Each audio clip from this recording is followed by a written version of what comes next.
Thanks to a Patreon commission, I have done something that I haven't done in about 3 years. I finished a book!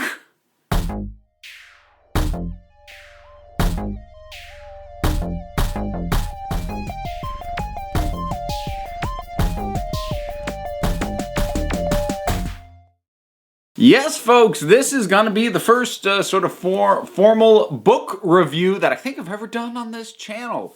I've mentioned books from time to time, usually in relation to how movies screwed them up and things like that, but I haven't actually read one in quite a while. But I got commissioned through Patreon to take a look at a Terry Pratchett book. And it was funny. How much background do I want to give on this? I was basically given a list of Terry Pratchett books. I picked a title at random, and without doing more research looking into them, just based off the fact that the person who commissioned me was like, this one's probably good if you don't have a lot of background in Terry Pratchett, which I don't. And that ended up being The Monstrous Regiment. This is a Discworld book. I think it's like Discworld, it's like book 31 or something. I've never read Discworld before. I have actually read Terry Pratchett, but the only Terry Pratchett thing I've read is Good Omens, which he wrote with Neil Gaiman. So I've never dealt with full-on Pratchett before. This is new for me. I did know a little bit about Discworld, only insofar as it was kind of a somewhat satirical, comedy-leaning fantasy series of books. That was about all I really knew. Well, that and it spun off into like a PC adventure game with some of the most legendary moon logic puzzles ever devised. But in any case, when I first got this thing, this is darn near 500 pages. And when I got it and I flipped through it, I thought, oh, well, let me just see how long any given chapter is so I know how to parse this out. Guess what this doesn't have? And I guess most Terry Pratchett books don't have. Chapters. And it's not to say there's no segmentation at all, but there's no it's not broken into chapters in any way whatsoever. So here's the really amazing thing about this book, though, because to jump to the end a little bit, I liked this quite a bit. For as thick as this is, it actually, if you were to sketch out everything that happens chronologically, it's not actually all that much. It's not long because of huge epic scope. It's long because of the way Pratchett writes and the amount of detail and the flourish that he gives to his stories. He reminds me a bit of Douglas Adams, and but in a very specific way. It's not quite the same style of humor, and obviously Adams usually messed about with sci-fi. But what I mean is, what makes this story good is less the nuts and bolts of the actual plot, but just the use of language in describing it. The turns of phrase that he will come up with in order to describe something, or the way something felt for the characters, that is the kind of stuff that it kind of ends up padding out what would otherwise be a fairly straightforward story, but it's because he has a flourish and a flair in describing things. But and not like purple prose, but just like dry wit in the way that things get described. And it just makes it really, really fun. All right, plot for this. I don't think I'll end up getting to spoilers, but if I think I'm going to go there, I'll let you know. So this is set in Discworld in a small country called Borgravia, which is at war and has been for a very, very long time. The main character is Polly, who is a young woman who cuts her hair short, stuffs some socks down her trousers, and pretends to be a man to join the army in order to find her brother, who she believes to be captured by the enemy. That's your starting premise. So right off the bat, your initial start is like, oh, okay, so this is going to be a fairly typical boy becomes a man story through war. That's pretty tried and true ground to go with. But the twist is it's a girl pretending to be a boy. Okay, cool. And that's where it starts. But what I really enjoy about this is that the story kept going in directions I expected, but then doing things like once it starts going down that path, it would do things differently from how I expected them. And that's kind of a hard way to describe, but I'll talk about some of the characters as a way to describe that. So, two of the major supporting characters are the sergeant and the lieutenant that Polly is answering to. The sergeant is Sergeant Jackram, who is a very rough and tumble, on the ground, I'll take care of my boys, kind of sergeant. It's a bit of a military trope. And the lieutenant is a bit of a, I've read books and I understand numbers and I'm sure we'll give them a jolly good wallop, kind of thing. He's foppish. He's not battle-hardened. He has no experience. Again, fairly tried and true trope. Now, normally in this situation, what you would expect is for the lieutenant to be completely useless and nothing but a detriment, and the sergeant to be the one who knows what's actually going on and has all the right answers.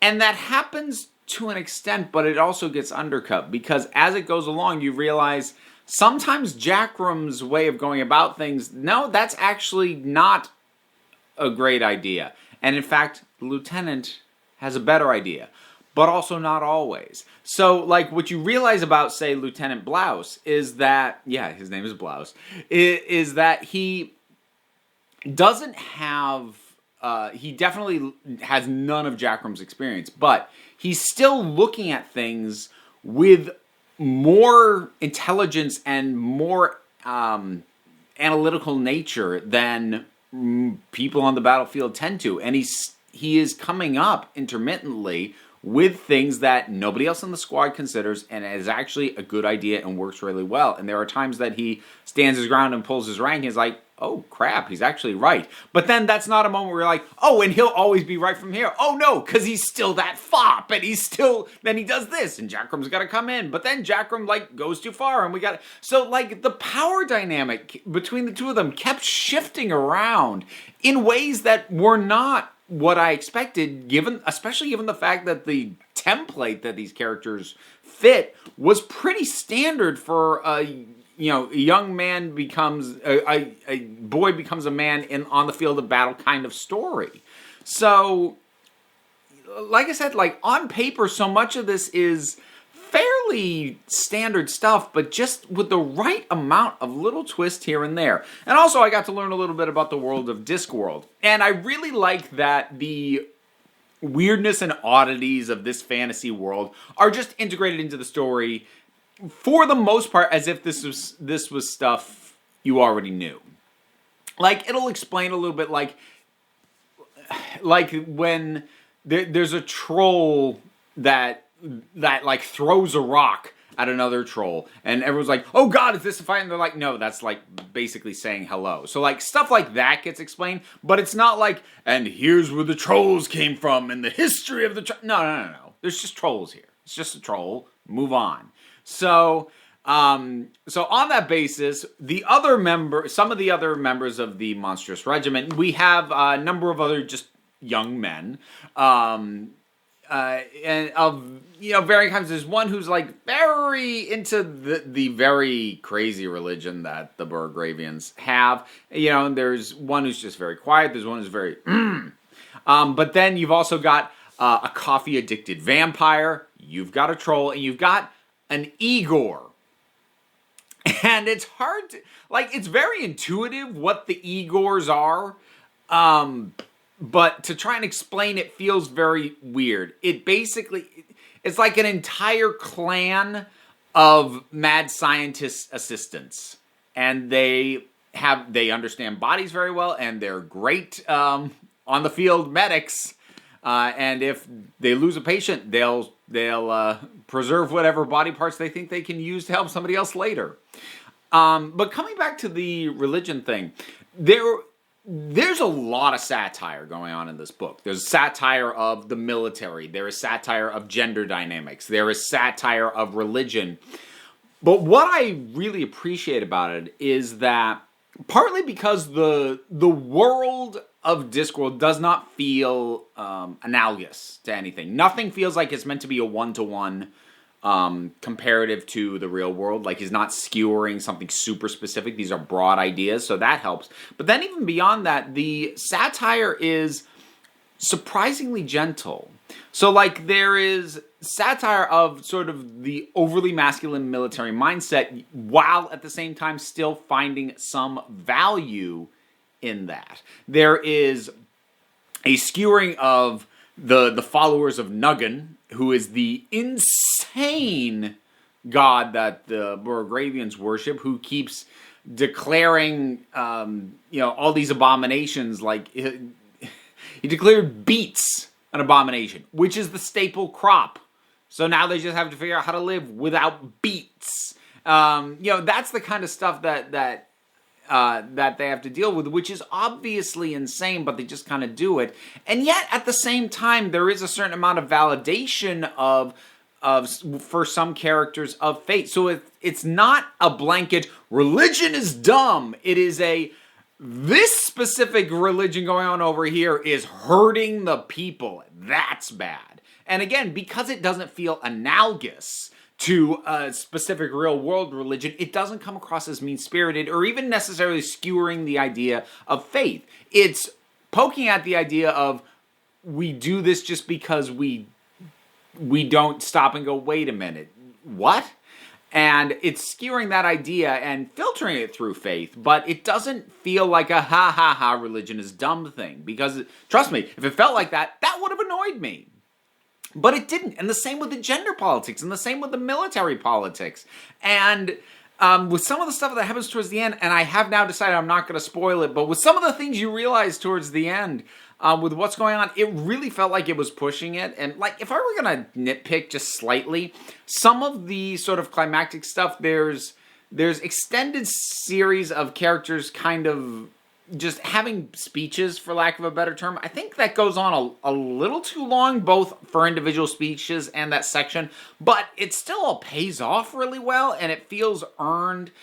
And like, there's honestly, this video could end up going on forever. There are so many great characters in this. The entire squad is terrific. The officers are great. There are one-off small characters that are excellent.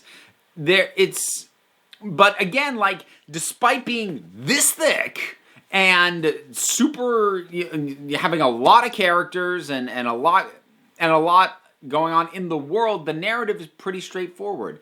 Join the army, fight the enemy. Here's the specific goal that they have right now. Let's see if they can do that. And that's basically it. So there is a lot going on, but built around a very sound, simple structure. And through all that, it's just a really good book. I've had people telling me I should read Terry Pratchett for years, and I wish I could say that this means I'll start reading a bunch of Terry Pratchett, but like, this took me a while. I was commissioned for this review a couple months ago, and I don't like to take that long to get to commissioned reviews, but it's hard for me to find the time to read. But I'm really glad I did. This was good, and this was fun, and this was funny, and I can vouch for the fact that as someone who's never read a Discworld book before in my life, still good. You don't need to have read the other stuff. If you know fantasy tropes at all, even a little bit, you can roll with this. It's real easy. So that's The Monstrous Regiment. First time I read Terry Pratchett. I need to invent more hours so that I can read more of his stuff, because otherwise I don't know if I'll ever get to do it. But I'm definitely glad I read this. The Monstrous Regiment, have you read it? What did you think about it? Do you read Discworld in general? What's your favorite Discworld book? Whatever your thoughts on any of this are, drop them down in the comments. Let's talk about it.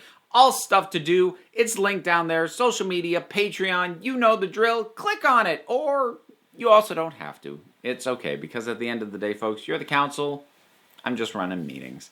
And until next time, this council is adjourned.